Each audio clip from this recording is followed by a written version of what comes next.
Welcome dear rockers, कैसे हैं आप सभी। तो आज हम लेकर आ चुके हैं 1995 में रिलीज हुई एक फैंटेसी फील गुड मूवी। तो कहानी की शुरुआत में एक छोटी लड़की अपनी फ्रेंड को एक कहानी सुना रही होती है। हजारों साल पहले इंडिया में एक खूबसूरत प्रिंसेस रहती थी जिसका नाम था सीता। उसने राम नाम के एक खूबसूरत प्रिंस से शादी की थी। एक दिन जब दोनों एक जादुई जंगल में थे तो सीता ने एक सुंदर हिरन को देखा जो तीर लगने से घायल हो गया था। सीता ने राम से कहा कि हमें उस हिरन की मदद करनी चाहिए। तो राम ने अपने तीर से जमीन पर एक सर्कल बनाया और कहा कि ये जादुई जंगल है, यहाँ तुम्हें कोई खतरा ना हो, इसीलिए तुम इस सर्कल से बाहर मत निकलना। ये सर्कल तुम्हारी रक्षा करेगा। मैं जाकर उस हिरन की मदद करता हूँ। राम के जाने के बाद सीता उस सर्कल के अंदर ही राम का इंतजार करने लगी। बहुत देर बाद भी जब राम नहीं लौटा तो सीता परेशान हो गई। तभी उसने दूर से एक बच्चे के रोने की आवाज सुनी और सीता सर्कल से बाहर उस आवाज की दिशा में चली गई। वहाँ एक बुजुर्ग बैठा था जो सीता से भीख मांगने लगा। सीता ने उसे अपने गहने उतार दिए। जैसे ही गहने बुजुर्ग के हाथ में आए तो वो 10 सर वाला एक मॉन्स्टर बन गया। दोस्तों, तो कहानी सुनाने वाली लड़की का फ्रेंड कहता है बस बस आगे कुछ मत बताओ, मुझे डर लग रहा है। इस लड़की का नाम है सारा और उसके फ्रेंड का नाम है रघु। सारा फिलहाल इंडिया में रहती है और ये इंडियन इंडिपेंडेंस से पहले की कहानी है। सामने रघु की माँ बैठी होती है तो सारा उनसे पूछती है कि क्या आपने किसी प्रिंस को देखा है कभी। रघु की माँ उसे समझाती है कि मेरा पति एक प्रिंस है और मैं एक प्रिंसेस हूँ। हर लड़की प्रिंसेस ही है और सब एक समान होती है, कोई बड़ी छोटी नहीं होती। और दोस्तों, ये है रिचर्ड, सारा का पिता, जो कि एक ब्रिटिश आर्मी ऑफिसर है। दरअसल रिचर्ड और उसके साथी इंडिया छोड़कर वापस इंग्लैंड जाने वाले हैं। तो सारा रिचर्ड से पूछती है क्या सभी लड़कियां प्रिंसेस हैं पापा? रघु की माँ ने मुझे बताया था। रिचर्ड कहता है कि हाँ, वो ठीक ही कहती है, हर लड़की एक प्रिंसेस ही है। अगले सीन में रिचर्ड और सारा एक शिप में अमेरिका के लिए रवाना होते हैं। दरअसल रिचर्ड सारा को अमेरिका के एक बोर्डिंग स्कूल में दाखिल करवाकर फिर इंग्लैंड जाने वाला है। सारा जहाज में एक और खड़ी समुद्र को देख रही होती है। तब रिचर्ड उसको एक नेकलेस पहनाता है जिसके लॉकेट में उसकी और उसकी वाइफ की फोटो होती है। फिर दोनों मस्त डांस करते हैं और इनको डांस करते हुए एक इंडियन देख रहा होता है। अमेरिका पहुंचने के बाद रिचर्ड सारा को एक बड़े बोर्डिंग स्कूल में लेके जाता है जहाँ सारा की माँ ने भी अपनी स्कूल की पढ़ाई की थी। तो वहाँ की शेफ इनका स्वागत करती है। बहुत ही हंसमुख मालूम होती है वो और पूछती है आप क्या लोगे। इतने में आ जाती है स्कूल की प्रिंसिपल और शेफ से कहती है कि जो तुम्हारा काम है सिर्फ वही क्या करो, ये मेहमान नवाजी करना तुम्हारा काम नहीं है। इस तरह शेफ को डांटने के बाद वो रिचर्ड और सारा को अंदर लेकर जाती है। तो तब एक छोटी लड़की गंदे कपड़े पहनकर पूरे स्कूल में पोछा लगा रही होती है। उसको देखकर सारा रुक जाती है कि ये क्या है। प्रिंसिपल कहती है यहाँ खड़ा रहना अलाउड नहीं है, अंदर चलो। फिर वो सारा को उसके क्लास में लेके जाती है जहाँ फ्रेंच सिखाया जा रहा है। वहाँ ग्रीन यूनिफॉर्म में कई लड़कियां बैठी होती हैं। प्रिंसिपल बताती है ये है सारा, इंडिया से आई है, सब इसको वेलकम करो। सब कहती है वेलकम सारा। इस क्लास में एमलिया नाम की लड़की है दोस्तों, जो बाकियों को बुली करती है। वो अपने आगे बैठी लड़की के बालों को इंक बॉटल में डुबोते हुए सारा को घूरती है ताकि वो डर जाए। और इसके बाद प्रिंसिपल सारा और रिचर्ड को सारा का कमरा दिखाने लेकर जाती है। प्रिंसिपल के जाने के बाद रिचर्ड सारा से कहता है कि इस पूरे स्कूल में ये कमरा सबसे बेस्ट था, इसलिए मैंने ज्यादा रकम देकर तुम्हारे लिए यही कमरा बुक किया हुआ है। यहाँ तुम्हें सारी सुविधाएं मिलेंगी। मैं अपनी बेटी के लिए हमेशा बेस्ट ही चाहता हूँ। कहकर वो खिड़की के पास बैठा होता है तो सारा उसकी गोदी में बैठकर कहती है कि मैं यहाँ नहीं, आपके साथ रहना चाहती हूँ पापा। तो रिचर्ड भी कहता है कि युद्ध में जाना जरूरी है। तुम्हारी ये डॉल है ना, ये बोलती नहीं लेकिन सब सुन सकती है। अगर तुम्हें मुझसे कुछ भी कहने का मन करे तो इस डॉल को बता देना, वो मुझे बता देगी। और तुम्हें पता है ना, टॉयज आपस में खेलते भी हैं। जब तुम कमरे से बाहर चले जाओगे तो ये सब मिलकर खेलेंगे, लेकिन तुम्हें देखते सब बेजान टॉयज की तरह पड़े रहेंगे। टॉयज की एक जादुई दुनिया होती है बेटा, और तुम इन टॉयज की दुनिया में बहुत खुश रहोगी और मैं रोज तुम्हें लेटर लिखा करूंगा। इस तरह न जाने क्या क्या मनगढ़ंत कहानियां सुनाकर वो सारा को यहाँ रहने के लिए कन्विंस कर देता है और उससे विदा लेकर इंग्लैंड के लिए हो जाता है रवाना। सारा तो रोते हुए पापा को बाय कहती है। अगले सीन में सारे स्टूडेंट्स डिनर टेबल पे बैठी होती है। सारा भी अपना कमरा लॉक करके बाहर आती है, लेकिन फिर जाकर की होल से देखती है कि उसकी डॉल खेल रही है या फिर नहीं। पर कहाँ से यार, डॉल तो वहीं की वहीं बैठी होती है। सारा कहती है कि एक न एक दिन तो मैं तुम्हें खेलते हुए जरूर देखूंगी। और फिर कॉरिडोर में वो इस स्कूल के पुराने बच्चों की फोटोज देखती है। उनमें सारा की माँ की फोटो भी होती है। सारा उस फोटो को टच करती है तभी प्रिंसिपल आ जाती है और उसे वार्न करती है कि खाने के लिए हमेशा ठीक टाइम पे पहुंच जाना, वरना खाना नहीं मिलेगा। तुम्हें इस स्कूल के सारे रूल्स फॉलो करने होंगे। तभी वहाँ पे फ्रेंच टीचर आ जाता है। प्रिंसिपल सारा से कहती है इनका क्लास कभी मिस मत करना, फ्रेंच सीखना बहुत ही जरूरी है। तो सारा कहती है पर मुझे फ्रेंच सीखने की कोई जरूरत नहीं है। और फिर प्रिंसिपल गुस्सा हो जाती है कि मुझसे जबान लड़ाती हो, तुम्हें जो कहा वो करो। लेकिन दोस्तों ये क्या, सारा तो इसका फ्रेंच में जवाब देती है। फ्रेंच टीचर कहता है कि इसका प्रोनाउंसिएशन बहुत ही क्लियर है, ये तो दूसरे बच्चों को भी फ्रेंच सिखा सकती है, बहुत ही कमाल की है। लेकिन दोस्तों प्रिंसिपल से अब सारा की तारीफ बर्दाश्त नहीं होती, लेकिन सारा के पापा ने उसे बहुत ही पैसे दिए थे, इसीलिए वो कुछ कह भी नहीं पाती। फिर जाती है सारा खाने के लिए। तब एक छोटी लड़की इनको खाना सर्व करती है और ये वही है जो स्कूल में पोछा लगा रही थी। इस बच्ची का नाम है बैकी। खाना सर्व करने के लिए सारा उसे थैंक करती है। ये सब देखकर सब चौंक जाती है और प्रिंसिपल कहती है कि खाने के वक्त बात करना मना है। कहती है बात करना मना है, मैंने तो बस थैंक यू कहा, बात नहीं की। सारी लड़कियां हैरान कि ये तो प्रिंसिपल को उल्टा जवाब दे रही है। प्रिंसिपल कहती है नौकर से बात मत करना, ये इस स्कूल का रूल है और आइंदा स्कूल के रूल्स ब्रेक किए तो पनिशमेंट मिलेगा। क्लास में भी कई रूल्स होते हैं, लेकिन दोस्तों सारा कोई रूल फॉलो करना चाहती नहीं, उसे अच्छा नहीं लगता। तो वो अपने पापा को लेटर में लिखती है कि मुझे ये स्कूल अच्छा नहीं लगता, यहाँ के सारे रूल्स दूसरों के दिल को ठेस पहुंचाने के लिए बने हुए हैं, प्लीज मुझे यहाँ से लेकर जाइए। तब वो खिड़की से देखती है कि सामने वाले घर में एक बुजुर्ग आदमी अपने जवान बेटे को, जो कि एक सोल्जर है, उसे युद्ध के लिए विदा कर रहा है। उस आर्मी ऑफिसर को देखकर सारा को अपने पिता की याद आ जाती है और वो रोती बहुत है।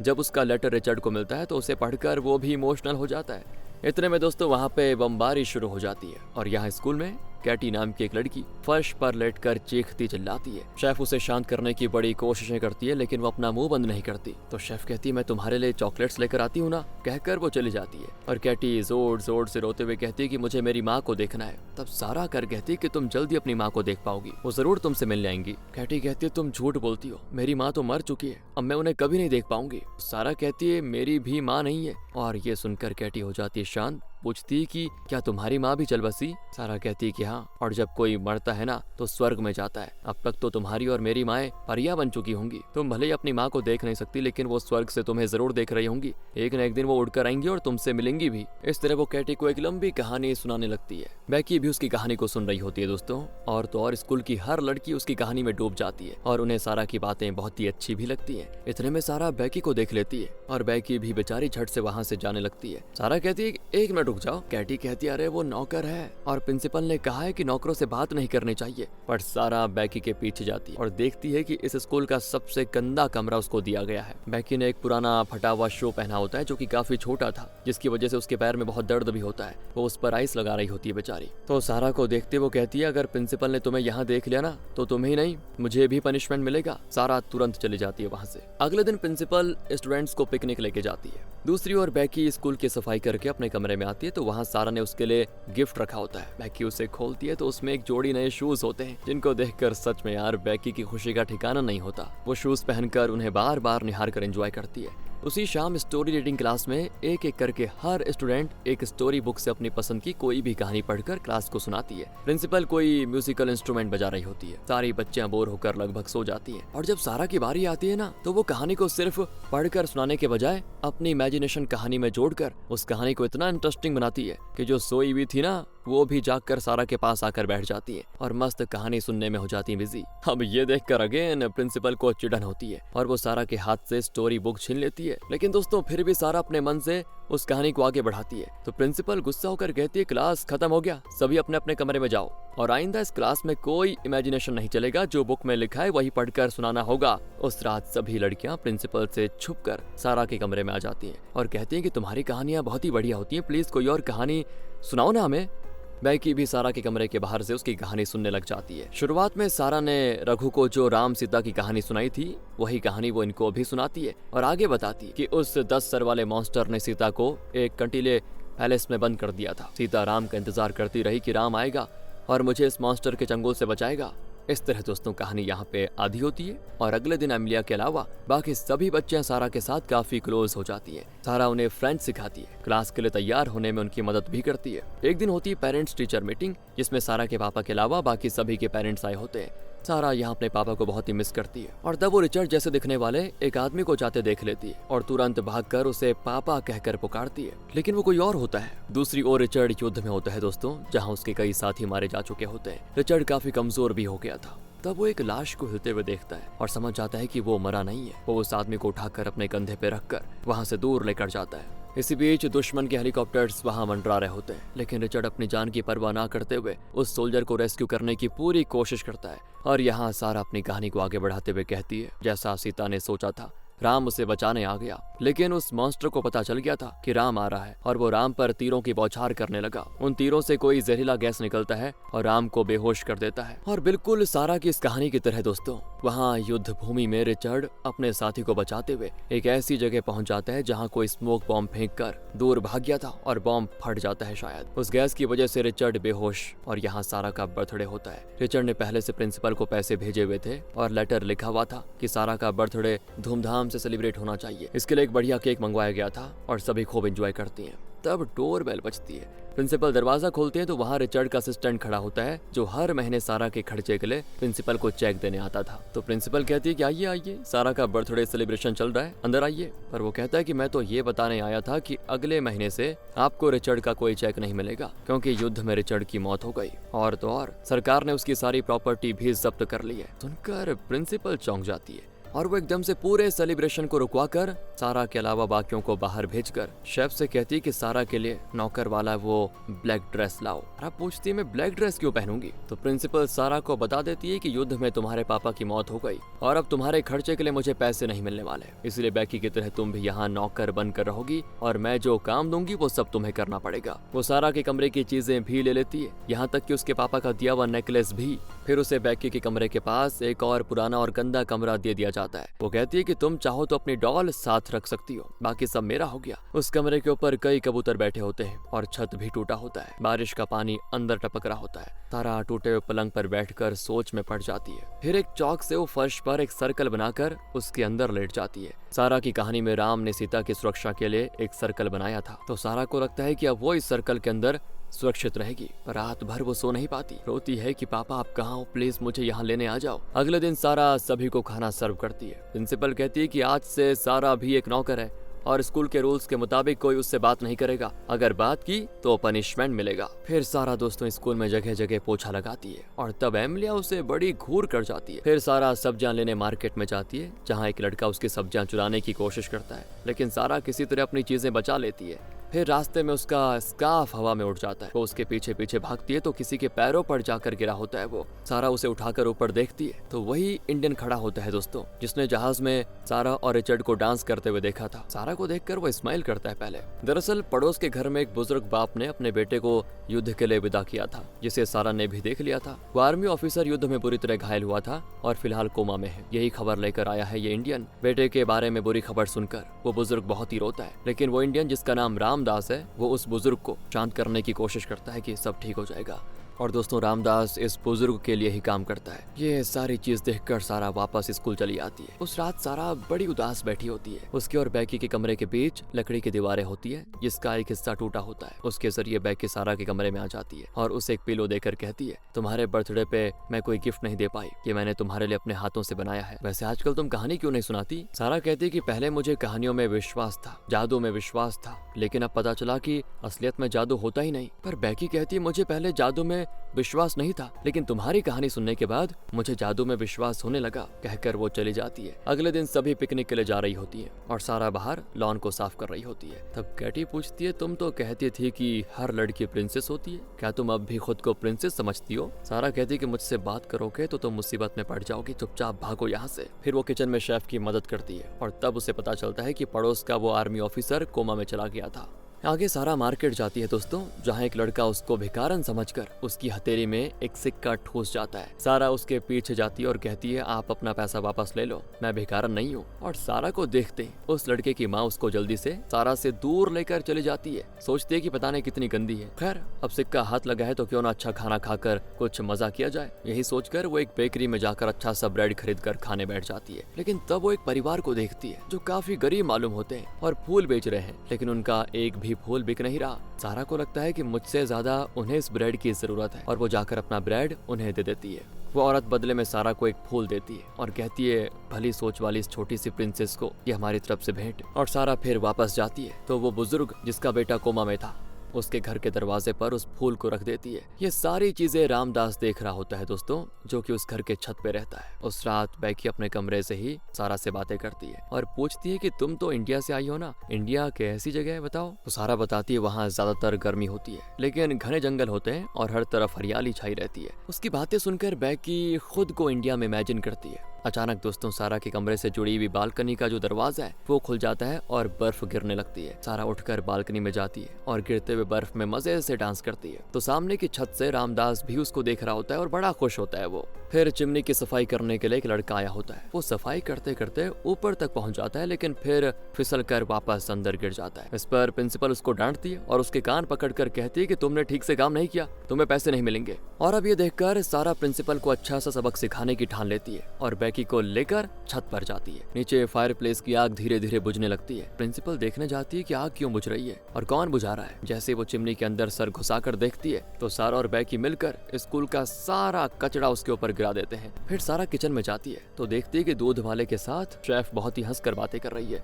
लगता है दोनों एक दूसरे से प्यार करते हैं। फिर वो एमिलिया का कमरा साफ करने जाती है। हमेशा की तरह एमिलिया सारा की इंसल्ट करती है। कहती है तुम्हें बहुत घमंड था ना कि तुम्हारे पापा आर्मी ऑफिसर हैं, अब देखो भिखारन से भी बदतर हालात हो गए हैं तुम्हारे। फिर सारा कुछ मंत्र कहती है और बताती है कि इंडिया में मैंने एक जादूगरने से जादू सीखा था और मैं तुम्हें श्राप देती हूँ कि कल तुम्हारे सारे बाल झड़ जाएंगे। सारा इतना बढ़ा चढ़ाकर कहती है ना कि एमिलिया डरने लगती है कि कहीं ये सच में जादू तो नहीं करेगी। तो उस रात सारा एक चूहिया के साथ खेल रही होती है जो अक्सर उसके कमरे में आती जाती रहती है। तब स्कूल की एक लड़की चुपके से उसके कमरे में आती है। कहती है तुम यहाँ से निकलो वरना दोनों को पनिशमेंट मिलेगा। वो कहती है कि प्लीज मुझे मत भगाओ, मुझे सीताराम की कहानी पूरी सुननी है, आगे बताओ ना क्या हुआ था। तभी बैकी भी आ जाती है और अब सारा इन दोनों को आगे की कहानी सुनाती है। कहानी में राम जहरीले गैस की वजह से बेहोश हो गया था और तब एक हिरन वहां पर आया और उसने अपनी जान राम को देकर उसे बचाया। राम फिर सीता की तलाश में निकल गया। दूसरी ओर दोस्तों, कोमा में पड़े हुए उस आर्मी ऑफिसर के पिता को हॉस्पिटल बुलाया जाता है कि आपके बेटे को होश आ गया। रामदास भी साथ आया होता है। डॉक्टर बताता है कि आपके बेटे को होश तो आ गया है लेकिन उसकी याददाश्त खो गई है। हाँ, पर किसी भी वक्त उसकी याददाश्त लौट सकती है। पर बुजुर्ग कहता है कि ये तो मेरा बेटा है ही नहीं, ये कोई और ही सोल्जर है। और तब उस सोल्जर को दिखाते हैं दोस्तों, तो हमें पता चलता है कि ये तो सारा का पापा रिचर्ड है।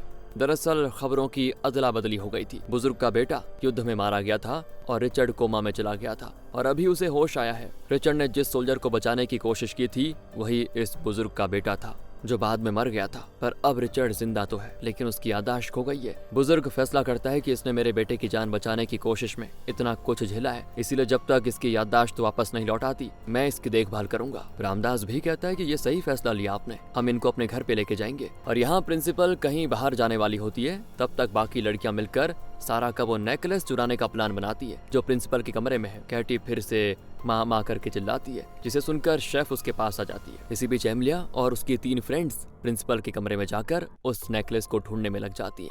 इसी बीच प्रिंसिपल दोस्तों जो बाहर गई थी वो रियलाइज करती है कि उसने सिर्फ एक ग्लव पहना हुआ है, दूसरा उसके कमरे में छूट गया। वो दूसरा ग्लव लेने वापस आती है। इस बीच ये लड़कियां सारा का वो नेकलेस निकाल लेती है, लेकिन तभी दरवाजा खोलने की आती है आवाज। चारों एकदम से फ्रीज। लेकिन तब बैकी प्रिंसिपल को आवाज देती है और न जाने क्या क्या कहकर उसको डाइवर्ट कर देती है। फिर मौका पाकर चारों लड़कियां उस कमरे से बाहर निकलकर भाग जाती है। दूसरी ओर कैटी को शांत करवाने के लिए शेफ सारा को लेकर आती है, लेकिन क्योंकि नेकलेस चोरी करने का काम हो गया तो कैटी खुद ही रोना बंद करके भाग जाती है। शेफ की समझ में नहीं आता कि इसको अचानक हो क्या गया था और अब रोना बंद कर दिया खुद ही। तो सारा कहती है आप यहाँ इतना काम करती हैं, प्रिंसिपल की गुलाम बनकर रह रही हैं। मैं जानती हूँ आप उस दूध वाले से प्यार करती हैं, वो भी आपको चाहता है, आप उससे शादी करके कहीं और जाकर खुश रह लो। शेफ कहती क्या वो भी मुझसे प्यार करता है? मैंने तो सोचा था कि मैं उससे एक तरफा प्यार करती हूँ। दूसरी ओर रामदास और वो बुजुर्ग मिलकर रिचर्ड को अपने घर लेकर आते हैं, मतलब सारा के बोर्डिंग स्कूल के एकदम पास। और यहाँ सारी लड़कियां सारा के कमरे में जाती हैं, उसे उसका नेकलेस लौटाकर उसको सरप्राइज करती हैं। सारा की खुशी का ठिकाना नहीं होता। उन्हें थैंक करती है वो कि तुम जैसी फ्रेंड्स मिली है मुझे, मैं सच में बहुत ही लकी हूँ। इसी बीच रामदास का बंदर उनके छत से स्कूल के छत पर कूदकर सारा के कमरे में आ जाता है। अब सब घबरा जाती है लेकिन सारा कहती डरो मत, ये मेरा फ्रेंड है, पड़ोस के घर में रहता है। और यहाँ एमिलिया अपने कमरे में दोस्तों अपने बालों में कंघी कर रही होती है और तब उसके ढेरों बाल झड़ने लगते हैं। वो घबरा जाती है कि कहीं सारा के शाप से ये सब तो नहीं हो रहा। यहाँ सारा के कमरे में सारी लड़कियां राम सीता की कहानी सुन रही होती हैं। तो सारा बताती है राम ने उस मॉन्स्टर के पैलेस को पता लगा लिया था, लेकिन मॉन्स्टर को भी खबर मिल चुकी थी कि राम आ गया है और वो राम पर हमला करता है। ये सुनकर लड़कियां डर के मारे चिल्लाती भी हैं। तो आवाज को सुनकर वो प्रिंसिपल ऊपर आ जाती है। तो सारा फिर आगे आकर कहती है इनकी कोई गलती नहीं है, मैंने ही इनको ऊपर बुलाया था, आपको जो पनिशमेंट देना है मुझे दीजिए। तो प्रिंसिपल सारा के अलावा बाकी लड़कियों को नीचे भेज देती है और सारा से कहती है कल तुम्हें और बैकी को खाने में कुछ नहीं दिया जाएगा और स्कूल का सारा काम सिर्फ और सिर्फ तुम्हें ही करना होगा। तुम्हारी कहानियों की प्रिंसेस नहीं हो तुम, असली लाइफ क्या होती है ये कल तुम्हें पता चलेगा। बट सारा कहती है आप नहीं जानती, मैं एक प्रिंसेस हूँ। मैं ही नहीं, हर लड़की एक प्रिंसेस है। प्रिंसिपल कहती है, आइंदा अगर तुमने किसी भी लड़की से बात की तो तुम्हें यहाँ से निकाल दूंगी, समझे? फिर सड़क पे पड़े रहना। प्रिंसिपल के जाने के बाद बैकी सारा के कमरे में आ जाती है और कहती है कि मुझे बहुत ही भूख लगी हुई है। ऊपर से प्रिंसिपल कल सारा का सारा दिन हमें खाना नहीं देगी, अब क्या करें? तो सारा कहती है, उस टेबल को देखो, उस पर बहुत सारे डिशेस हैं, तुम जितना चाहो खा लो। की कहती है, वो टेबल तो खाली है। फिर वो सारा की बात समझ जाती है कि वहाँ पे खाना नहीं है, लेकिन हमें इमेजिन करना है कि वहाँ तरह तरह के डिशेस हैं। दोनों टेबल से तरह तरह के डिशेस उठाकर खाने की एक्टिंग करने लग जाती है और फिर दोनों अपनी भूख भूल ही जाती है। ये सारी हरकतें रामदास देख रहा होता है। वो रातों रात सारा के कमरे का हुलिया ही बदल देता है और अब वो किसी प्रिंसेस के कमरे से कम नहीं लगता। अगली सुबह सारा उठकर देखती है तो एकदम चौंक जाती है। वो बैकी को भी जगाती है। वहाँ अच्छे अच्छे कपड़े होते हैं और खाने के लिए ढेरों आइटम्स। दोनों मिलकर मस्त दावत का मजा लेते हैं दोस्तों। दूसरी ओर वो बुजुर्ग रिचर्ड का बड़ा ख्याल रखता है, लेकिन रिचर्ड को अपना पास्ट बिल्कुल याद नहीं आता। उसी रात दोस्तों शेफ अपने बॉयफ्रेंड के साथ, मतलब उस दूध वाले के साथ भाग जाने का प्लान करती है और इस तरह तैयार होकर मेन डोर के पास आ जाती है। लेकिन तभी प्रिंसिपल को आते देखकर छुपना पड़ जाता है उसको। प्रिंसिपल आकर मेन डोर को कर देती है लॉक और चली जाती है। अब शेफ अपने कमरे की खिड़की से बाहर निकलने की सोचती है और अपना लगेज बाहर फेंक देती है। बाहर वो दूध वाला उसका इंतजार कर रहा होता है। लगेज उस पे गिरता है और दूध वाला बेचारा नीचे गिर जाता है। फिर शेफ खुद खिड़की से नीचे कूद जाती है और वो भी सीधे दूध वाले के ऊपर लैंड। वो बेचारा चिल्लाता है कि हे भगवान, मुझ पर तो थोड़ा दया कर लो। और फिर सारा अपनी खिड़की से ये सब देखकर हंस पड़ती है। शेफ और दूध वाला एक गाड़ी में वहाँ से भाग निकलते हैं। इसी बीच प्रिंसिपल को पता चलता है कि नेकलेस चोरी हो चुका है और वो सारा के कमरे में आकर देखती है तो उसके कमरे की चीजें देखकर वो पूछती है, जिस तरह तुमने नेकलेस चुराया है वैसे ही ये सारी चीजें चुरा कर लाई हो क्या? बताओ कहाँ से लाई? सारा कहती है, मैंने चोरी नहीं की, मैं कल रात सोकर उठी तो देखा मेरा कमरा बढ़िया सजा हुआ है और मैं सच बताऊं तो मुझे खुद भी नहीं पता ये सब कैसे हुआ। पर प्रिंसिपल कहती है, तुम बहुत ही खतरनाक लड़की हो और मैं तुम्हें यहाँ नहीं रखूंगी, अभी पुलिस को बुलाती हूँ। कहकर वो पुलिस को खबर करने जाती है। दूसरी ओर बुजुर्ग के घर में दोस्तों रिचर्ड अपनी आंखों की पट्टी खोल देता है। इसी बीच बैकी बालकनी से देखती है कि एक गाड़ी में कई पुलिस वाले आए हैं। फिर दोनों पुलिस से बचने के लिए एक बड़ी और तगड़ी लकड़ी के तख्ते को अपनी और उस बुजुर्ग की बालकनी के बीच डालकर बुजुर्ग की बालकनी की ओर जाने लग जाती है। बैकी पहले जाती है और तभी प्रिंसिपल और पुलिस ऊपर आ जाते हैं और प्रिंसिपल सारा का ड्रेस पकड़कर उसे खींच लेती है, जिससे वो उस लकड़ी के तख्ते पर गिर जाती है। अब ये देखकर सभी घबरा जाते हैं कि कहीं ये नीचे ना गिर जाए। पुलिस वाले कहते हैं कि ध्यान से और धीरे से दूसरी तरफ जाने की कोशिश करो, लेकिन अब वो लकड़ी बुरी तरह से हिलने लग जाती है दोस्तों। और फिर क्या था, एक पॉइंट पर गिर जाती है। लेकिन खुशकिस्मती से सारा ने बुजुर्ग की छत की दीवार पकड़ ली थी। वो दीवार टाप कर बुजुर्ग के घर चली जाती है। इसी बीच प्रिंसिपल और पुलिस वाले बुजुर्ग के घर का दरवाजा पीट देते हैं। सारा एक जगह छुप जाती है और तब वो बुजुर्ग और रामदास दरवाजा खोलते हैं और पूछते हैं क्या चाहिए आप लोगों को। वो बताते हैं कि स्कूल की एक लड़की आपके घर में घुस आई है, उसी को ढूंढ रहे हैं। वो पूरे घर को छान मारने लग जाते हैं। इतने में पावर कट हो जाता है और सारा छुपते छुपाते एक कमरे में चली जाती है और उसी कमरे में रिचर्ड भी होता है। आवाज सुनकर रिचर्ड अंधेरे में आवाज देता है कि कौन है। सारा एक कोने में सिकुड़ कर बैठ जाती है और बहुत रोती भी है। रिचर्ड कहता है कि तुम जो भी हो रो मत बेटी, मैं किसी को नहीं बताऊंगा कि तुम यहाँ पे हो और तुम्हें क्या परेशानी है। और तभी करंट आ जाता है और सारा रिचर्ड को देखकर एकदम चौंक जाती है। भागकर उससे लिपट कर रोती है कि पापा आप कहाँ चले गए थे। लेकिन रिचर्ड को ये याद ही नहीं है कि सारा उसकी बेटी है। तो सारा उसे याद दिलाने की कोशिश करती है, बहुत कोशिश करती है, लेकिन इतने में प्रिंसिपल और पुलिस वाले आकर सारा को रिचर्ड से अलग करके लेकर जाते हैं। सारा तो पापा पापा करके चीखती चिल्लाती है और उसकी आवाज रिचर्ड के दिमाग में बार बार गूंजने लगती है और अब उसको याद आने लग जाता है और अचानक वो चिल्लाता है कि सारा मेरी बेटी। वो भागकर सारा को उठा लेता है और उसे गले से लगा लेता है। प्रिंसिपल तो समझ जाती है अब वो फंस जाएगी, इसलिए वो चुपचाप जगह खाली कर देती है। यहाँ सारा को उसके पापा मिल गए तो सारा की कहानी में राम ने उस मॉन्स्टर को मारकर सीता को बचा लिया और जब सरकार को पता चला कि रिचर्ड जिंदा है तो वो रिचर्ड की सारी प्रॉपर्टी उसको लौटा देती है। रिचर्ड बैकी को गोद ले लेता है और उसे भी बैकी के साथ इंग्लैंड लेके जाता है। जाने से पहले सारा दूसरी लड़कियों को गुड बाय कहती है और उन्हें अपनी डॉल देकर कहती है कि मैं कभी कभी यहाँ आऊंगी तुमसे मिलने के लिए। जब तुम्हें मुझसे कहने का मन हो ना तो इस डॉल से कहना, ये मुझे सब बता देगी। अगर मुझे गले लगाने का मन करे तो मेरी इस डॉल को गले लगा लेना। शुरू में दोस्तों रिचर्ड ने सारा को जो दिलासा देने के लिए कहा था ना उसको बातें, वही बातें अब वो अपने फ्रेंड से दोहरा रही है। एमिलिया एकदम अकेली खड़ी होती है तो सारा उसके पास जाती है तो वो सारा से लिपट जाती है। मतलब अब एमिलिया भी उसकी फ्रेंड बन चुकी है। रिचर्ड उस बुजुर्ग का शुक्रिया अदा करता है और फिर ये तीनों सभी को गुड बाय कहकर निकल जाते हैं दोस्तों। इसी के साथ अ लिटिल प्रिंसेस की कहानी ये मूवी खत्म होती है यहाँ पे। बाकी अगर आपको स्टोरी अच्छी लगी हो, एक्सप्लेनेशन अच्छा लगा हो तो लाइक कीजिएगा, चैनल को सब्सक्राइब, ध्यान रखिए अपना and finally thanks for watching.